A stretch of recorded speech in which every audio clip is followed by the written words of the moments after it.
के मौसम में पशुपालन से जुड़े किसानों के सामने पशुओं के आहार के लिए आमतौर पर हरे चारे की कमी हो जाती है।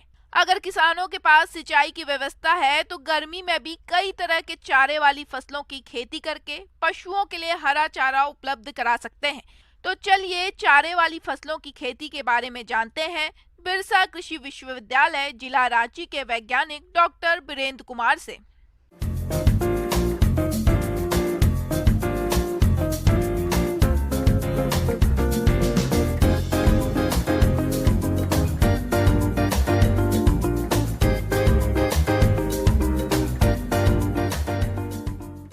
जितनी भी तरह की जो मैमल्स हैं या जो दूध देने वाली मवेशियां हैं, उनको अच्छे से दूध का उत्पादन होने के लिए हरे चारा की बहुत आवश्यकता है। ऐसे तो आप अपने सालों भर आपके पास जो मौजूद हैं उसमें से आप सूखा चारा खिलाते हैं, मगर हरे चारे का उसके स्वास्थ्य के लिए और दूध के उत्पादन के लिए काफ़ी महत्वपूर्ण होता है। तो ये आपका सोइंग का पिक पीरियड होता है। पिक पीरियड मतलब सोइंग का डोमेन है। इस मौसम में आप जो है हरे चारा लगा सकते हैं। लेकिन एक बात तो अवश्य समझ लें कि गर्मी के दिनों में अगर हरे चारा का उत्पादन हम करने जा रहे हैं तो पानी की सुनिश्चित व्यवस्था होनी चाहिए। किसान भाइयों, पशुपालन व्यवसाय में 70% खर्च पशुओं के आहार पर होता है। इस खर्च को पशुपालक चाहे तो कम कर सकते हैं। इसके लिए पशुपालकों को अपने पशुओं के लिए पौष्टिक हरे चारे की पूर्ति करनी होगी। जायद में मुख्य रूप से फसल को हरे चारे के लिए उगाते हैं। आज के समय में हरे चारे की कई उन्नत प्रजातियां विकसित हो गई हैं, जिसकी बुआई करके किसान अधिक हरे चारे की पैदावार ले सकते हैं, जो इस प्रकार से हैं। सबसे पहला गर्मी के मौसम में लगाई जाने वाली दो तरह की चाराएं हैं। एक जो सीरियल से श्रेणी में आता है, उसमें मकई है पहला चारा, दूसरा है ज्वार है, तीसरा बाजरा है। ये बहुत ही इम्पोर्टेंट है। जैसे दलहनी फसलों में जो दाल की फसलें हैं, लेग्यूम्स क्रॉप है, उसमें आपको लगने वाली दो चाराएं हैं। एक है राजमूंग और दूसरा है लोबिया बोधी।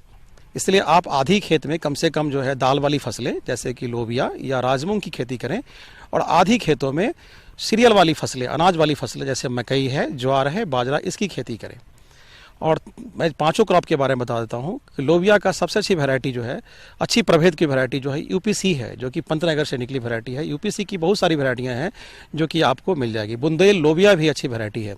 और जहाँ तक राजमूंग का बात हुआ तो राजमूंग में जो है विधान राइस बीन जो है विधान राजमूंग 2, विधान राजमूंग 3 जो वीसीबी के भी कल्याणी से निकला हुआ वैरायटी है, प्रभेद है, वो काफ़ी अच्छा परफॉर्म करता है।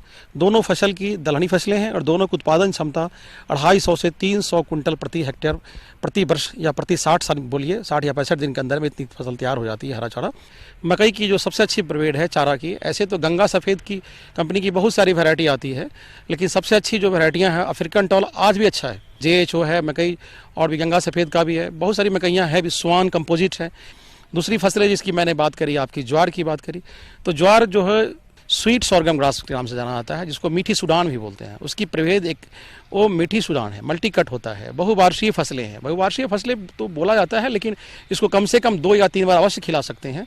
रियो एक अच्छी प्रभेद है जिसको कम से कम 2 या 3 बार काट के खिला सकते हैं। खेती करने के लिए दोमट और बलुई दोमट मिट्टी सबसे सही होती है। मिट्टी का pH 5.5 से 6.8 तक होना चाहिए।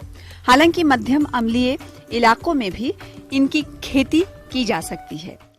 सबसे पहले हम लोग खेत के तैयार करते हैं। खेत तैयार करने के लिए पहले खेत का चयन करेंगे, और प्रायः देखे होंगे कि अभी जो है गेहूं कटने के बाद खेत खाली हो जाती है। इस स्थिति में जिस खेत में भी गेहूं लगाई गई होगी, खेत जो परती हो गया होगा, तो उसमें आप उपयुक्त नमी पर खेत की जुताई करें। खेत की जुताई पहले जो है आप मोल्ड बोल्ड पुलाव या जो देसी पुलाव है उससे करें, ताकि नीचे की मिट्टी ऊपर आ जाए, फिर ऊपर की मिट्टी अंदर चले जाए। कुछ दिन खेत को जो है ऐसे ही सूरज की रोशनी में छोड़ दें, ताकि जो भी कीड़े मकोड़े बाहर आते हैं वो मर जाएं। उसके बाद आप जो प्रैक्टिसेस हैं, जैसे खेती करते हैं, उसमें आप जो FYM, वर्मी कंपोस्ट जो आपकी उपलब्धता है उसके अनुसार अपना सोइंग से पहले और पाटा डालने से पहले, पाटा लगाने से पहले आप खेत में उसकी प्रयोग करें। चारा वाली फसलों में बात करें पोषक तत्व प्रबंधन की, तो इसके लिए मृदा परीक्षण रिपोर्ट के अनुसार खाद और उर्वरकों का प्रयोग करना चाहिए, जिसमें गोबर की सड़ी खाद 10 से 15 टन प्रति हेक्टेयर बुआई के 20 से 30 दिन पूर्व खेत में अच्छी तरह मिला देना चाहिए। इसके बाद उर्वरकों को खेत की तैयारी के समय डालना चाहिए। और इसके लिए जो नाइट्रोजन, फास्फोरस और पोटास की जो मात्राएं लगती हैं, 30 kg नाइट्रोजन 80 केजी 70 से 80 केजी फास्फोरस और 30 से 40 केजी पोटास की आवश्यकता होती है। अगर आपके पास उपलब्ध है या खेत में एसिडिटी डेवलप हो रही है या लगता है कि एसिड की प्रॉब्लम है, तो आप हल्की सी मात्रा में सल्फर का भी इस्तेमाल कर सकते हैं, लाइम का भी इस्तेमाल कर सकते हैं लगाने से पहले। फिर से जो मैंने खाद की जो मात्रा बताई थी, पूरी मात्रा सोइंग के समय ही लगा दी जाती है। चूँकि दाल की फसलें हैं, इसलिए इस बाद में दोबारा देने की जरूरत नाइट्रोजन की नहीं पड़ती। दूसरी तरफ अब दलहनी फसल को छोड़ दें तो मैं जो सामान्य फसलें की मैंने बात करी, इसमें कि आपको मैंने ज्वार की बात किया, बाजरा की बात करी, जैसे मकई की बात की, और ये चूँकि सीरियल क्रॉप है इसीलिए इसमें नाइट्रोजन की मात्रा ज़्यादा लगती है। तो इसका अनुशंसित जो खाद की जो मात्राएं हैं, कम से कम उसमें 80 केजी प्रति हेक्टेयर नाइट्रोजन, अगर 1 हेक्टेयर मकई ज्वार या बाजरा लगानी हो तो नाइट्रोजन की मात्रा, मैं यूरिया की मात्रा नहीं बता रहा, नाइट्रोजन की मात्रा बता रहा हूँ, 80 केजी प्रति हेक्टेयर। और फास्फोरस की जो मात्रा होती है P2O5 की जिसको बोलते हैं हम लोग, 40 केजी प्रति हेक्टेयर की दर से लगाते हैं। और पोटास MOP जो लाल वाली खाद होती है उसकी मात्रा जो है 30 से 35 केजी प्रति हेक्टेयर के दर से लगाते हैं। नाइट्रोजन की पूरी आधी मात्रा, फास्फोरस और पोटास की पूरी मात्रा आप सोइंग के समय, रोपने के समय ही आप कतारबद्ध तरीके से इसको लगा सकते हैं। और उसके बाद जैसे ही फसल अंकुरित हुआ, सिंचाई देने के बाद अंकुरित हुआ, छोटा सा पौधा निकला, 20 से 22 दिनों के बाद जब उसमें 3, 4, 5 पत्ते दिखाई देने लगते हैं तो निकाई गुराई का समय आता है। निकाई गुराई करने के बाद थोड़ी सी नमी जब कमती है तो फिर से आप उसमें पानी डालने से पहले थोड़ी थोड़ी सी नाइट्रोजन की टॉप ड्रेसिंग करते हैं। सबसे पहले है कि आप उसकी कतारबद्ध सोइंग करने का सोचें।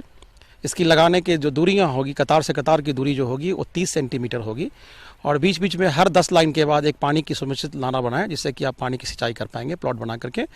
और इसमें जो बीज की दर होगी, जो बीज की मात्रा लगेगी दोनों फसलों की, चाहे वो लोबिया हो या राजमूंग हो, 30 केजी प्रति हेक्टेयर के दर से लगाते हैं हम लोग।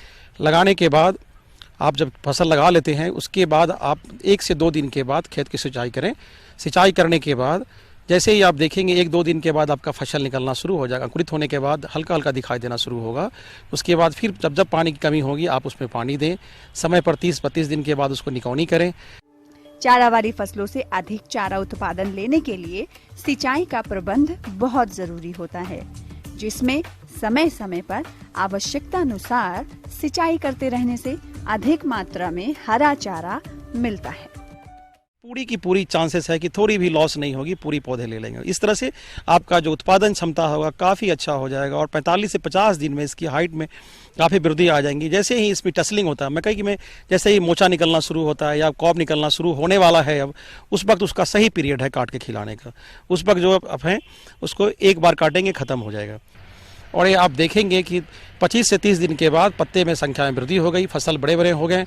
और जैसे उसकी निकौनी करेंगे, निकाई गुराई करने के बाद फिर पानी डालेंगे तो 50 से 60 दिन में उसमें देखिएगा फूल आना शुरू हो जाएगा। जैसे ही आधा खेत में आपको फूल दिखाई देना शुरू हो जाए या छिम्मी निकलना शुरू हो जाए, उस वक्त से काट कर मवेशी को खिलाना प्रारंभ करें। यह उपयुक्त समय होता है। दाल वाले हरे चाराओं की फसलों को खिलाने का सबसे उपयुक्त समय यही होता है। आगे और भी है खेती बाड़ी से जुड़ी हुई बहुत सी रोचक जानकारियां।